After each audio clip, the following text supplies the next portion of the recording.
very, very much to Conversations, where I'm pleased to welcome to the program Naeim Giladi, who is a journalist and has an extremely interesting story to tell. He's the chairman of an interesting organization called the World Organization of Jews from Islamic Countries. And Naeim, welcome very, very much to Conversations and to the Manhattan Neighborhood Network Studios. Thank you very much. You have an interesting story to tell. You lived some 30-odd years in Israel, but you were born originally in Iraq. You are a journalist. And I wonder, we want to talk about a great number of things that are going on in Israel and the Middle East now. We're speaking in October of 1994. But I wonder, maybe the best place for us to begin is with your own personal experience. You were originally born in Iraq, and I wonder if maybe you could share with us your own background a little bit, and then we could talk some about your experiences coming out of Iraq, as it were. Yes. Then we have to go back a few years ago. It's been when I born in Iraq. It was 68 years ago.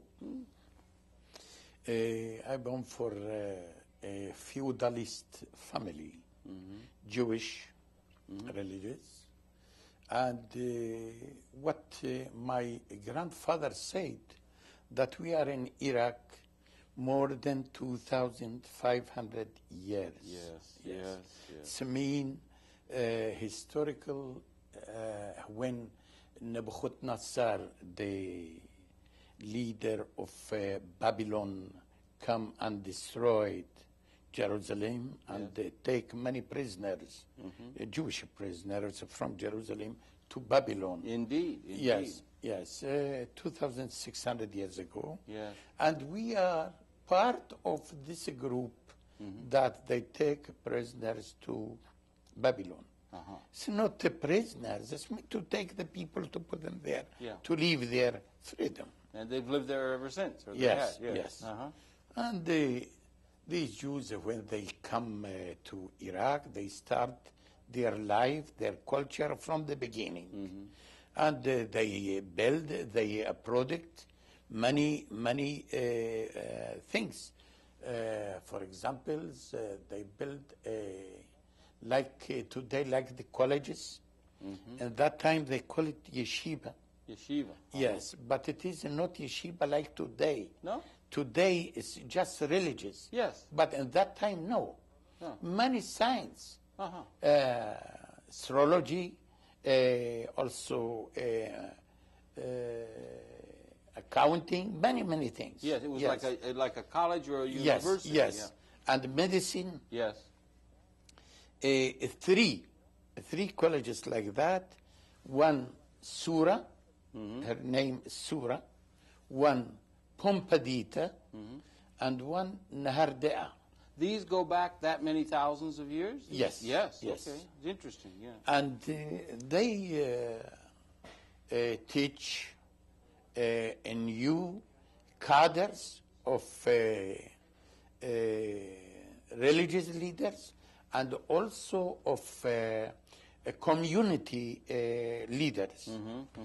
And if we read today the new, not what they write about the Jews from Babylon before 3-4 lines or 1 pages. No, but there is books in Israeli universities that it's come research of the histories, and all is with notice.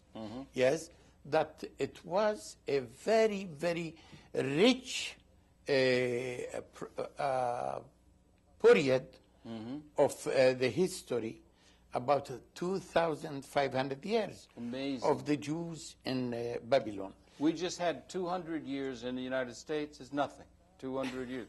2,000 years, it's hard to imagine. 2,500 the center of civilization, yes. And another things that we have to look, that Jerusalem, before that, before the attack of the Babylonian on Jerusalem, it was the center of the Jews in the world. Yes. But after after that, Babylon come to be the center of the Jews. In the world. Yes, in the world. Even they take the orders and the what to do, what not to do for many things.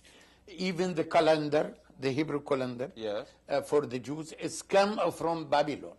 Thank goodness we took the Arabic number, or the other numeral, the numbers that we have finally adopted. You know, between the Arabic numbers and the English numbers of today, it's no different, not too much different. I know. Thank goodness we got those. Yeah. If you look to how would you like to have to do mathematics with Roman numerals? It would be all but impossible. You find that it is same. For example, yes, right. This is one is something Arabic.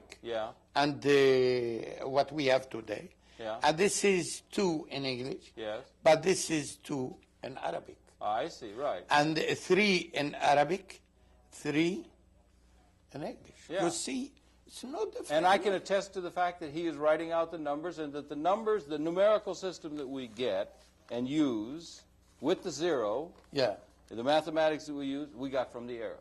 And if we had not had that, or from Islam in a certain sense, and if we did not have that system, we would be in a fine fix trying to work with modern mathematics, trying to work. Imagine trying to divide with Roman numerals or something. It would be impossible. But we stray a little bit. Because the Roman come to occupy the Middle East. Sure, they did. They learned too much. The Persians had been, and the Romans. For example, until today in a mathematics, there is a formula in a mathematics. They call it algebra. Algebra. Yes. This word, it was in Arabic algebra. And who created it was Arab. But in that time, they don't look if he is Jews or Muslim, but he is Arab. Yes. Because we was Arab Jews too. You were Arab Jews. Yes. Right. And they're like American, you have here Christian American and Jewish American. Right. And there also it was, we are Arab, but in a religion, we are Jewish. That's it. And how did it, over the long, so your family, your family, because many of the Jews, after the temple and so forth, and after Babylon, many of the Jews of the world went in diaspora into Europe, they went into other parts of the world, right? You stayed in, or your family, that you were descended of, stayed in Iraq, what was to become Iraq, and in that part of the world, and many of them stayed in what was the Islamic, what came to be after the 7th century AD, came to be the Islamic part of the world. And how generally were, over that long period, the Jews who were in diaspora to stay there? How were they treated? Were they treated well? Were they treated badly? How were they treated in these multicultural places where they About lived? your questions, I write here the answer, but I can tell you exactly summary. I'm thinking over the long haul. You know, over the long history, our life in Iraq, it's not make sense before the Islam or after. It's not change too much. I see. But with the Islam, we change for better. The life of the Jews there has come better, especially in the period of the Caliphs. The Caliphs in Baghdad. Yes. And the leader of the Jewish community, they call it Nasi. It means the president. And when he come to visit the hall, like here, City Hall, it was the hall of the Khalif. The Khalif stand with his all advice and to welcome the president of the Jewish community. Really, right. And that was the and it was good for people to know at the time of the Caliph, that was the cultural center of the world. Yes. And at that time, Europe was a backwater. I mean, in a very real sense. Right. That was the cultural center of the world. Also, I give you example about the Islam, how much help us, and it was a patient religions for the other religions, that in Spain, Yes. In the age of the Islam, when they was, and Andalus, they call it, Granada, and Sevilla, and the other places. Yes. The Jews there, they start protecting the culture, the many writers. Yeah, money lending. And many authors and poets. Oh. Many, like Yehuda Halevi. Many, right. Yes, and if you read, you can find many Jewish and all Europe countries in that time where was Jewish, they have nothing in a culture. Really? Yeah. Oh, nothing. in Europe. In Europe. But in Islamic part but of the world. where was the Islam? Yes. They were cultured and developed well. Right? Yes. Also, they used those people. I mean, the Christians used very often the Jewish people in order to. Well, that didn't get into the 13th century or before to make money, loans to Gentiles because they could charge interest. Yes, and the but Christians we could are. not. But we are with the Islamic countries. We have land. Yes. We protect. Yes. My family was from grandfather to father to my father. They have a big land, and we have Iraq is very rich of water. Yes. Okay. Yes, two big rivers. Yeah. And we are planning rice, the best rice in the world, and also trees of dates. You know, the dates, fruit. Yes, dates. Yeah, they're very good. Yeah. Yes, and everything's okay. And you were not treated particularly badly. I mean, never, over the never. long haul, you were. When I tell, you know, our prime minister in Iraq, they call it Nur Said, that he was a hand by hand with the British. Yes. And he make a agreement with Ben Gurion. Yes. Secret agreement. Secret, yes. Yeah. That Iraq collecting Palestinian refugees, 100,000, and with this 100,000 to throw out 100,000 Jews. And even that, Nur Said start pressing on the Jews, all the employees of employed of the government, they throw them out and everything. When the Palestine war start, and even that, they still staying there. They don't want to leave Iraq. Yeah. Some young, yes, they was in underground Zionist organization, but the other tens of thousands, they refused. They did not want to leave. This is like after 1948 or before or? Before and after. Before and after, right? So, yes. Yeah, now we've gone from 2,000 years that they were there. The same things was when Quraysh, the king of Persia, come occupied Babylon and said to the Jews, who to the God, to me, to come, he want to use them for to build from the beginning Jerusalem and to keep Palestine a base for the Empire of Persia. But they say it's for the God. God sent me to help you to build the temple. And very few of Jews of Babylon, they left Babylon and they go with him to Palestine. Not all, no. They didn't. They didn't. No. Now, because Iraq is a rich country for the people of plan and culture. Yes. Right. Yes. Iraq and other areas, I mean, other areas within the Islamic realm was throughout most of the history of the Islamic experience between the Jews who lived there and the Islamic experience. The Jews were treated well and they fit in and they did well. Yes. And they were treated well. Yes. Throughout most of the experience. Yes. Many, if you read the history of Iraq, you find many ministers in the governments of Iraq, the old age, that these ministers was Jews. Yeah. So these people who were in this area of what is now Islam, or was Islam, might understand, they will understand perhaps better, given their long association with them, the Arabs and the Islamic people better than the Ashkenazi or the Europeans who might be coming into the Middle East, perhaps, no? Oh, again, because we want to talk about 1948 and the establishment of Israel, yes, and that you went there soon after that, and so a writer, Jewish writer in Europe, he called himself Echad Ha'am, one of the people. Yes. This is what's mean in Hebrew.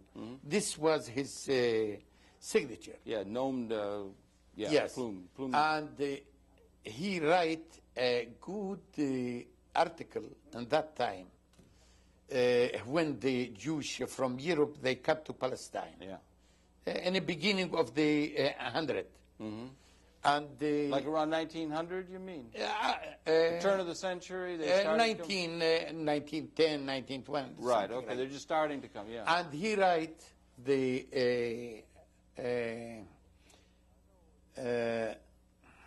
book? Article? No, the how we call no, this sentence? Cover? No, not the cover. The title? The title. Title. Yes, it was Lo Zu Haderech. It means this is not the way. This is not the way. Yes. Why? Because he heard that the new Jewish settler, they start attacking the Arabs in the land. Already then? Yes. Yeah, right. And he said that, and if you read his article, you can understand what was bad, so bad, the relationship between these Jews that they come from Europe with the Arabs of the land, the Palestinian. Yeah. But not just with the Palestinian, also with the what they call it here Sephardic Jews. All right, now yes, there but there are not Sephardic. Yeah. There are Islamic Jews from Islamic countries. They live in Palestine hundreds of years. Yes. And some of them, they come, they want to live where is the Jerusalem. Yes. Yes, Right. with the option that the Messiah will come. Yeah. And they build the temple again. Yeah, the third temple, yeah. Yes. Yeah. They come there. But, you know, these, what they call it, Ashkenazi Jews. Yes. They were so sadist.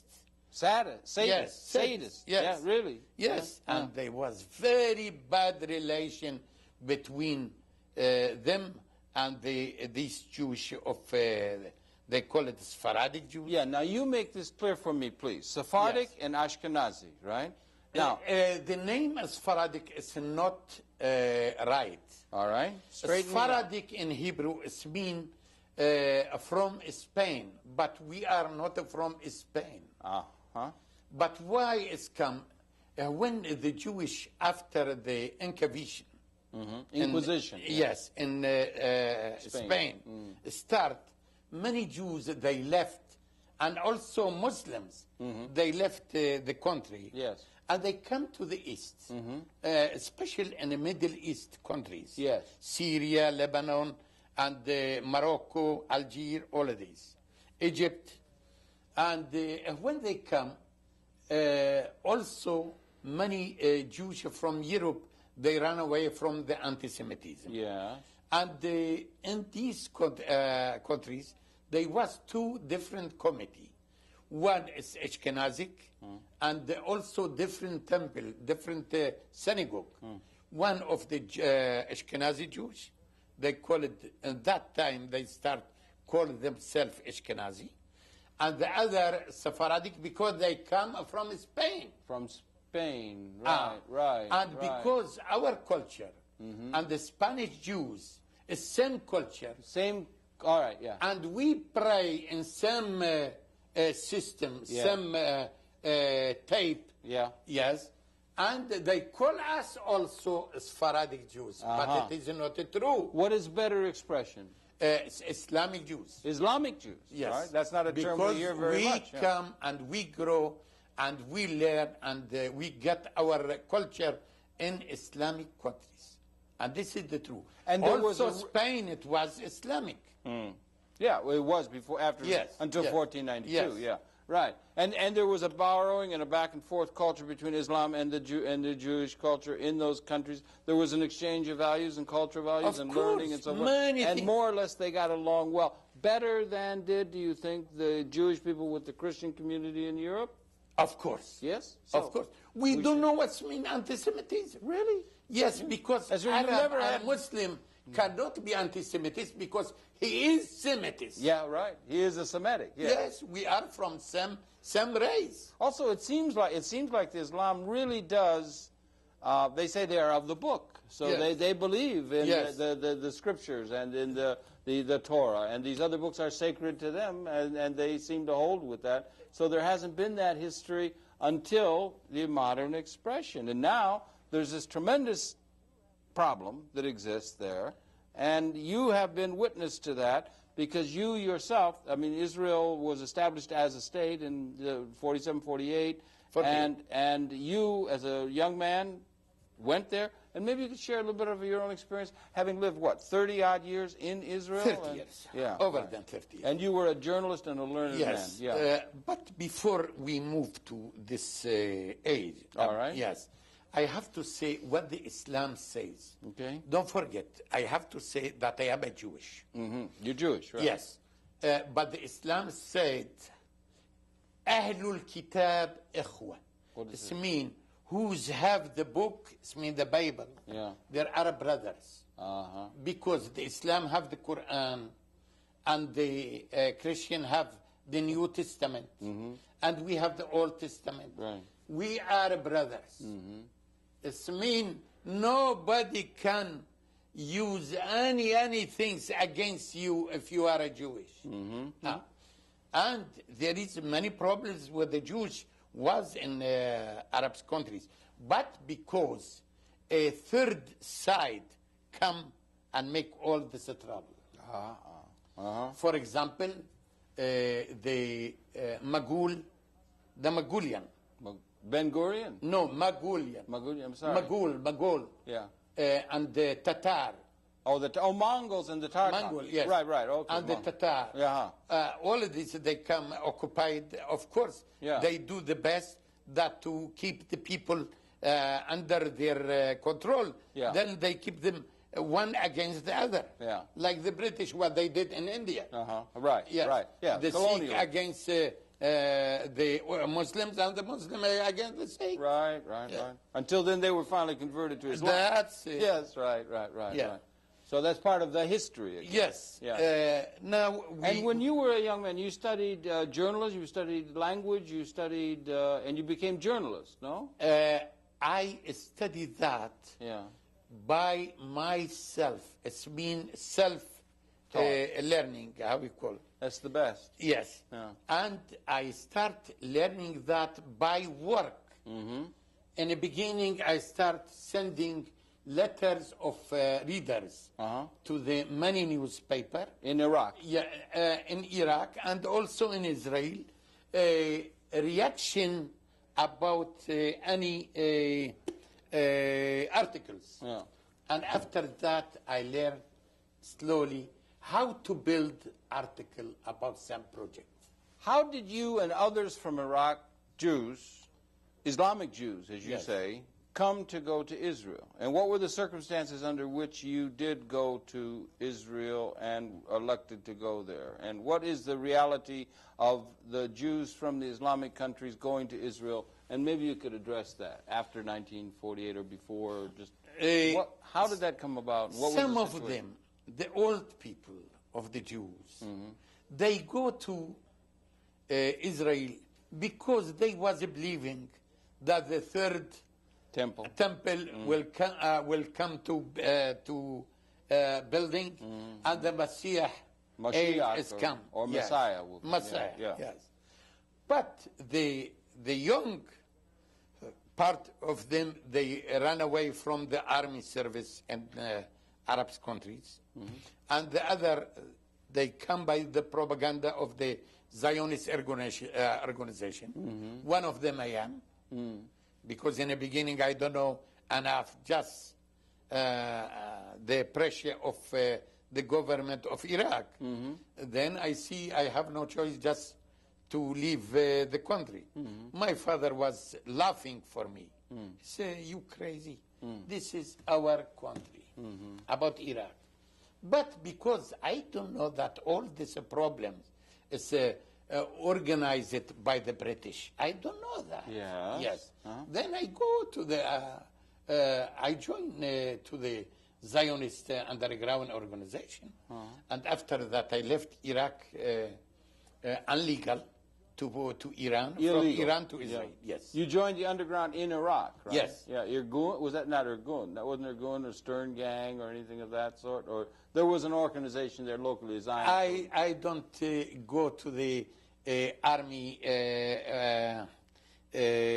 groups, but I go just one thing, politics, to go to Israel, because I see the pressure of the government. And you went to Israel then? Yes, 1950. And there was some pressure from the Zionists to have the Jews of Iraq go there? Yes. When they see that with all the pressure, the Jews still there, they using bomb. Really? Yes. They put many bombs. Jewish Zionists did yes. They put many bombs in where the many building of the Jews. They put it there, and one it was in synagogue, and it was full of Jews, and some killed and some wounded, and they don't care for that. Just to give them to afraid, to scare, and to go to Israel. To Israel. Yeah, and to fight, if necessary, to fight, because they were very, very dedicated to the establishment of Israel, the Zionists, above all else. Above the fight, I can't say here nothing. But they need people, cheap labor, muscle, to work. Because Israel government throw the Arab out, the Palestinian, about 700,000, and they take their land, and they use, they need cheap worker to work with this land. You say they threw them out. They threw them out. Israel might say that those people left voluntarily. It's not true. It's not true. Not true. I meet one minister in Israel. I don't want to say his name. And he showed me many files of many villages of Arabs. And I see what's going. By force. And another things. The Israelis in 1948, and also before that, immediately after the decision of the United Nations to divide Palestine, they start to attack the Arabs. And they put, where is, how you call the deep place where they take water? Well. They put in every well a microbe of dysentery and typhus. Not to let them to come back. How terrible. Terrible. Biological warfare. Yes. It was very, very... Yes, and that time, this is, I find it, just 2 years ago, they start writing about that time. And they give exactly the detail in the newspaper, Israeli newspaper. That's been debated a great deal, and it still is, and it will be used differently. Now, you went there in 1950. Yes. Yeah, and you became a journalist, and you lived there until... Not immediately. Not immediately, no, but you went there. And you were there for 30 years until 1982? Yes. Talk a little bit about your experience. Was it any different for you being there as an Islamic Jew than if you were an Ashkenazi Jew? Is there a difference? And what is the difference? Islamic Jew and a Sephardic Jew. Much less Ethiopian Jew, or something. But tell me, what is the difference there that you experienced in the 30 years that you were there in Israel up until 82? I will give just a small story. What happened to me? In 1951, I read in a newspaper, because I learn Hebrew Yes. in an underground organization. I read that they need some studies for culture technicians. Yes. In the time of learning, they will pay him like a technical man in the beginning his work, Yes. his job, salary. I said to my wife, look, I don't lose nothing. I will go to learn a profession. Another thing, a new profession. Another thing, I got money. And I am eating there and sleeping there until I finish. I get job, okay. I don't get job, then we have money for 6 months, the course. So it's a good thing to do. Yeah. She said, okay. Then I go for exam before the course. And we was about 200 people, because there is many, and you emigrate to Israel from Europe in that time. This was 51, I'm sure. That's early, yeah. Yeah. And a big hall. And I see the exam was on paper, like the American system. There is a question and 3 answers. Which one you think the true? Then I make it 5 minutes. I finish. And the time that they give for the exam is 4 hours. And after it's finished, the boss of the group for exam, he said, it's finished already. Everybody have to bring the pages. And I have to say that Mr. Naeim, he was the best, and he finished it nice. Yes. Yes. From now, we are talking eye to eye. Yes. Yes. Yeah. Please, one by one. Yeah. Then he called, Naeim. But what happened? What happened? In that time, my name was not Giladi. It was not? No. Was, if you see here, was Khalaschi. Oh, yes. Oh, And because there is no Kha in English, in a passport they call it Khalaschi. And when I come to Israel, they write for me in a certificate. Yes. Yes. They write Khalaschi. And this name is Polish name. It's Ashkenazi. I don't know, And when he called, Mr. Khalaschi, Bakasha, I said, please. I go to him. Yes. And when I come to the room, he said, get out, who called you? Really? Yeah, because he see that I am An black. Islamic Jew. Yes. No, black and not enough white, I am sure. And he said, when they kill you, I'll call you, you come. Now, Mr. Khalaschi Bakasha. And I go again. Then he was crazy. And he shut the door in front of me. One of the group... You mean you're saying they're being racist against the Jews from the Islamic countries? Today. Oh, until dear. today. All right. I catch one that he was collecting the answers of the exam from the other people. And I told him, look, he called Khalaschi. Look, my passport. I am a Khalaschi. And then when I go inside, he don't let me start. And I don't want to lose this this opportunity. Yeah, opportunity, Right. yes. Right. And he told me, wait a minute. I sit there. Then he called me. He was a short man with the stomach and the glass. He called me like that, you know.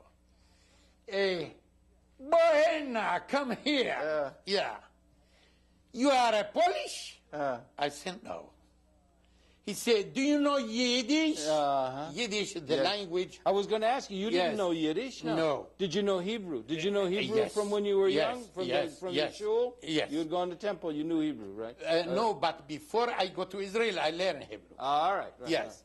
Then I told him no. He said, then how you get this name? This is what he asked me. I say, I don't know, because I don't want to lose the opportunity. Yes, right. I say, I don't know, maybe my father was in Poland, maybe my grandfather he was there. He said, well, okay, give me your address. If we need you, we will send after you. I say, my address in a paper. He said, oh, yeah. Yes. Then we will send you. Until today, nobody sent me. Nothing. So what you're really saying, that story indicates, is that it is a racist regime. It is a racist regime. Racist regime. Racist among the various Jews that are there, and the Jews who are not European are treated badly by them. Yes. And they bring us to this day. Yes, they bring us because they need us. A cheap worker, cheap labor. And they have the research of Haifa University, and they say that the immigration from the East Islamic countries, it was just because the country have a land from the Arabs, and they need a cheap worker to work with it. This is what was. This is a terrible Sorry, business. we can find now the different, and the racism, how the government give so many chance for the Jewish from Russia, then nothing from the Jewish from Ethiopia.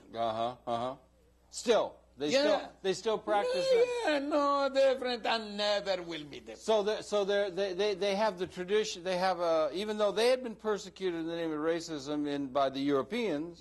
They come into Palestine, and they, even among themselves, racially discriminate against the Sephardim and against the Jews from Islamic country. The Jews from Islamic countries. This is why you have an organization chairman of Jews from Islamic countries.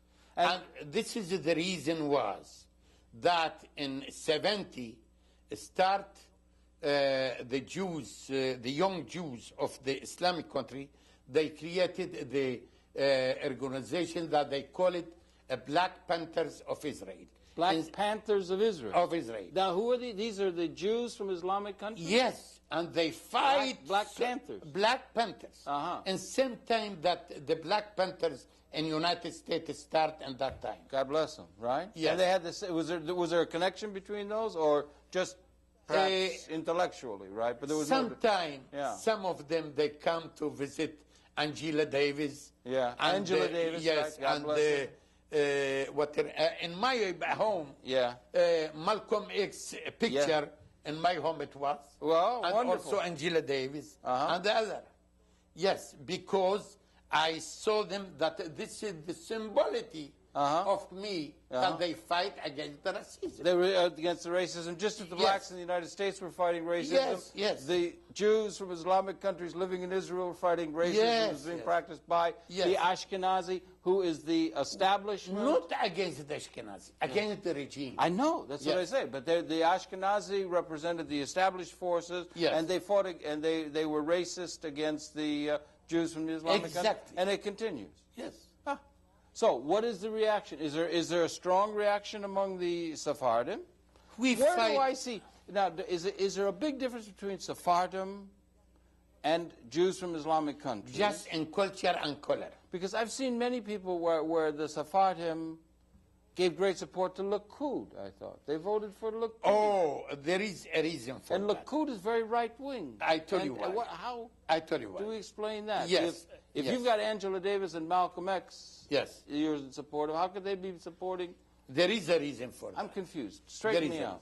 Because the age that the racism started, it was with the Labour Party. Not because they want that. No, they talk about socialism. Yeah. Yes. Ben Gurion. Yes, or they talk Goldman. about socialism. They were socialists. Yes, from but socialism like the socialism of Idi Amin done. And now what happened? When the vote come, the vote, a lecture come, the majority of the young people of the Sephardic, there are not enough educated. And for this reason, they go to the Likud, not because they like the program of the Likud, but because just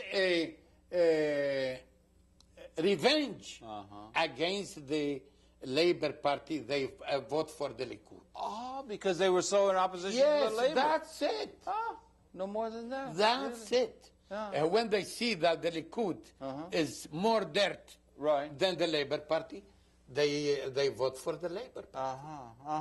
And for this reason, the Labour Party come to the power just because these groups change their mind and they come to the side of the Labour. Well, how about if you have Jews from Islamic countries being discriminated in racial terms by the Ashkenazi who run Israel? Yes. Now, what was the attitude of the Jews from the Islamic countries who lived in Israel toward the Palestinians and toward the Islamic people?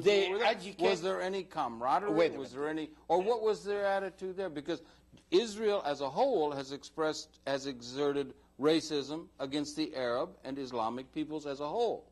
Yeah. You know? What was the attitude of the Jews? I give you the answer. More than 30 years of a brainwash of the radio and TV. Yeah. And don't forget that in Israel, the democracy, the only democracy in the Middle East, they have just the government TV and the government radio. There is no freedom.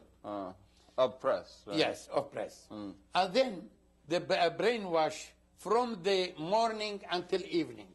Arab. And they say the Arabs are terrible, Arabs are terrible. They're subhuman. They tried to make them what the Nazis called Untermenschen. Exactly. And in the school too. Yeah. And also in an organization of youth, they call it Haganah. It means groups of the youth. It's like Hitler Youth. And they teach them just one thing: army, ammunition, weapons, and also to be ready to be a soldier. And they scapegoat the Arab. Of course. And in a book in a school, nothing you can read about the culture of the Arab countries and the Sephardic Jews, like what you call them. Then they feel bad. They want to be like the Ashkenazi.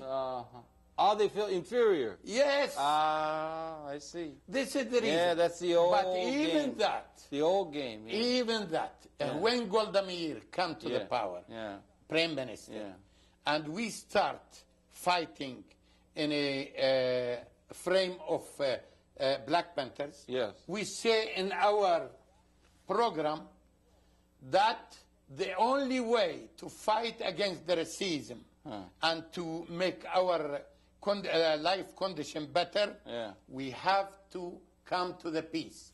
And will be no peace with no recognize the right of the Palestinian nation. So you made some common cause with the Palestinians. Of course. Yeah. And from the beginning, we start meeting with the Palestinians, but in Europe, capitals, like Paris, London, and other. Because there it was too dangerous to do? Because in Israel... too dangerous to do in Israel because they would come and attack. Yes. Or they would do that. And you had this was going on during the time you were there. You finally left in 1982. Yes. That was at the time of Lebanon? Yes. Was it because you were disgusted? After Lebanon was too much when they invaded Lebanon? No, just or this. What? Because I learned because I am a researcher also. Yes, you're a researcher. Yes. I am very sorry that I am not speak well English. You speak fine English. To give you exactly the picture. I'm sorry, I do not find speak the Hebrew. true who was after the massacre and the Shatila. Shatila and Sabra in Lebanon. Yeah. And I went there, and I asked, and someday, what happened? What? And when I see the truth, I say to my wife, my dear, this country not for me. What was true then? The truth that Israel bring the groups of the phalanges to do that. And I say 20,000 killed? 20,000? no. No. In all the war, it was about 30,000. But they kill about 3,500. But what it was horrible. Yes, but the feeling was very bad. I am one of the part of the Jews that it is a nation that was a victim of the racism and anti-Semitism. Exactly. How can I do that? Yeah, right. I say, if this is the country, and this is the system to survival here, I don't want it. I don't want it. Yeah. Then we said... And that's when you came here. This is the reason. Yeah. Well, welcome to the United States. Thank you very much. You were. I'm sorry to hear that it was so bad. Thank you very much. I see that United States is talk about freedom, but here freedom. You can say what you want. You can write what you want. Not like the Israeli democracy. And the truth that in Israel, the best regime and the best system of election. But after the parliament, nothing in. Because if you want to write something in a newspaper, you have to take it first to the censor. To the censor. To the censor. They have a whole board of censors who censor what's to be shown. Yes, and you can do nothing even if you go to the Supreme Court. If the censor said no, it's no. And you had to suffer that as a journalist. You were a journalist trying to do that, and you were also. And I feel it on my body. Did you get when you were with the Black Panthers there? Yes. Did you have reaction from the government against you ever? Or did they come and try and attack you? Against me from the beginning. I am in a blacklist. I can't be government employee. So you suffered like other people who were carrying the fight, like Malcolm X and others who did suffer. It's the same. The people who fight for those kind of things. Noam Chomsky suffers now, and other kinds of people like that now. But okay, I wonder. We got a few minutes left and everything. I wonder. Now we're talking now in October, and you've got this distinct history and understanding of things there. It's very interesting, you know. But now we've just signed a peace accord, Mr. Yasser Arafat, and they've signed a peace accord. The PLO, which had been a terrorist organization. They signed that. Mr. Clinton is in the Middle East now. He's visited with Assad. He's visited with, Mr. Jordan. They've just signed a peace treaty with Jordan. They say that peace is coming. Hamas, in the meantime, is creating great difficulty, as it were. They just had this bombing in Tel Aviv the other day where 20-odd were killed. I wonder, why don't you talk to us a little bit about the way you see what's going on now? They're heralding peace. They say peace is coming. Many people, it seems to me, in the Arab world think it's the peace, the same kind of peace that the American Indians were forced to sign, and that among the masses of the people in the Arab world, it was like as if you will sign this treaty or else, and that, that it was a treaty of duress. But I wonder, how do you see it, and how do you think the people in the broader Arab world see the peace treaty and the peace process that's now going forth in the Middle East or in Israel? I ask just for a few minutes. Yes, well, you only have a few minutes. In this book, yes, let me show. I write. Let me show the book. I can that the Arab people and the Arab countries, they try to make peace with Israel. Even Abdel Nasser, that Ben Gurion called him the Hitler of the Middle East. I find of my research that he tried many times with many mediators to come with peace with Israel. But Ben Gurion refused. All the time refused. And the Arabs, I want to say that all the time they was ready to come to peace with Israel. I meet the president of Israel, Yitzhak Nabon, and I ask him many questions about what I hear when I was a journalist, that it is not allowed for me to write. And many secrets with the minister also. And they told me that the Arabs leaders, they was ready all the time for the peace. But they asked Israel to help them. How? To find the solution of the problem of the Palestinians. Israel refused all the time. This was the only problem between peace. What's going to happen? For peace between the Arabs and Israel. Because they had not had historically difficulty between well, there was colonialism, British and so forth. Yes. Americans, the Yes. United States had not had trouble with the Arab nations. You know, they hadn't been colonial powers. Yeah. But it was with the Zionism and the coming of the Ashkenazi and the taking of the land of the Palestinians is what caused the problem. That's it. Yeah. And they was ready to do that, to sign, but because Israel refused. Also, the president... the Israeli refused to find a solution or to find some sort of a solution to deal with what happened to the Palestinians. Is that what you're saying? Yes. But well, how could they find a solution when they had taken the land of the Palestinians and established... What was the proposal of John Kennedy in a meeting with Ben Gurion here in Washington? He said to accept back about 100,000 refugees, 10,000 a year. It's been in 10 years. And we are, United States, ready to pay the money to build for them again from the beginning, the houses and everything, and the economy assistance. But Ben Gurion say, okay. But when he go to Israel, he say, no one refugees and no centimeter of land. Yeah. It means no peace. So you think the Israelis were intransigent over the years, and that's what has made it difficult. But what now? Now the Israelis are they've got Samaria, Judea. What do you see happen? We've only got a couple of minutes left. And what are we to make of Hamas? And what are we to make of the feeling among the masses of the people in the broader Arab and Islamic world toward this peace process that's being so much touted now? We've only got 5 minutes left or so. With the why Israel come now and ready to talk with and also PLO, because the pressure of United States. Without this, never. Now another things. With the Jordanian, we have no war. The Jordanian all the time, but in secret, they meet each other. Hussein met about 30 Israeli leaders. And also the others, they was ready to talk. But how they can make peace if you occupied Golan Heights and the West Bank and the other? They can't.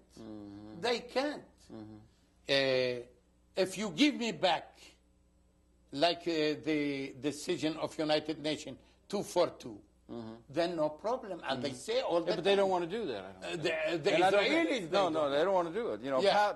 They say the Jordan problem. Jordan is Palestine. You hit me, and you take my jacket. But doesn't it seem... okay, give me my jacket back. No, I'm not going to give it back. They're going to say Palestine is, Jordan is Palestine. And that seems to be the way they're going now. And they're not getting anything They will never get it. Because they don't understand the Arabs. They are ready to stay thousands of years to go back to their land. That's it. If you ask somebody here in the United States, from where you are, say from New York or from Massachusetts, but the Palestinian, even there are refugees in Gaza and in Lebanon and in every place. I met of them, children, 5 years, 7 years, 10 years. From where you are? He never told me from Beirut refugees camp. No. We are from Ramle. Yeah, right. The city in Israel, in Palestine. Yeah. They teach them like that. Like what we teach our sons every year. The next year we are in Jerusalem. Yes. 2,500 years. In Babylon we teach the people we are going back to Jerusalem. Like them, also the Palestinian. This is their land. And they want to go back. So what happens now? What happens now? They're already, Israel ready today to recognize. But what they do, oh, today I give you peace like the salami. It is a little piece of salami. Yeah. Yes, impossible. And if they want peace, they give Yasser Arafat is a very clever man. Yes. And very, very diplomat. Yeah. Yes, they call him terrorist, I don't care. Who's Shamir? They don't call him the other. No, they don't call him terrorist. They used to until a few months ago. Then they gave him the Nobel Prize. No, they He's give no him, longer terrorist. Now it's Hamas terrorist. Yes, I will tell you about He was Hamas. terrorist until 6 months ago. But musical terrorism. But musical chairs. But they bring him to the land. Yes. Gaza and Jericho. Okay, but give him the economy base. Nothing. They give them nothing. Yeah. If the Palestinians, they see after 50 years, they got nothing, no back, no work, no industry, and nothing. They're not going to get anything. They will kill him. Yeah, right. And this is Israel government, they know that. And they created the Hamas. And do you think the people in the broader Islamic, the mass of the people in the broader Islamic community, you have governments that are willing to make peace. You had the people in Egypt and now King Hussein. But do you think the masses of the people in the Arab countries or the Islamic countries think that this thing that is going on, this peace process, is a good thing? Or do you think that there's an objection to it and that there's probably more support for Hamas than we might want to think? The in the Arab world? majority of the people in the world, they like peace. They want peace. Yeah. There is no mother, yes, that she is ready to send her son to be killed. But peace. No. But there must be peace with But justice. no, they have the other side have to pay the price of the peace. There has to be peace with justice, right? Yes. Yes, right. This is what I say. We could go on talking. We could have talked about other kinds of things. Natura Carta, you know some of the Natura Carta. No, I have to show here. Yeah, but we haven't time. We're running right out of time. I'll just have to. sorry. We'll have to do it on another occasion, right? We're running. Well, what? You tell me what it is while I'm shaking your hand. Huh? What is it you were going to show us? No, I want to show you how Israel created the Hamas. Oh, okay. That's another show we're going to have to do. This is a book of yours, Yes, Ben Gurion Scandals. It's been Naeim Giladi, who is the chairman of the World Organization of Jews from Islamic countryside. We could have gone on talking about 12 hours easy, Naeim. But thank you very much for coming in. Thank you. Your pleasure to have had those perceptions. We invite you to tune my in pleasure. again next week. We'll be coming back on Conversations again next week. That's it for now, Naeim. Once again, thank you very, very much again. Thank you very much for the book. We'll see you next week. And once again, thank you very much. Thank you. Please stay tuned, and we'll see you next week.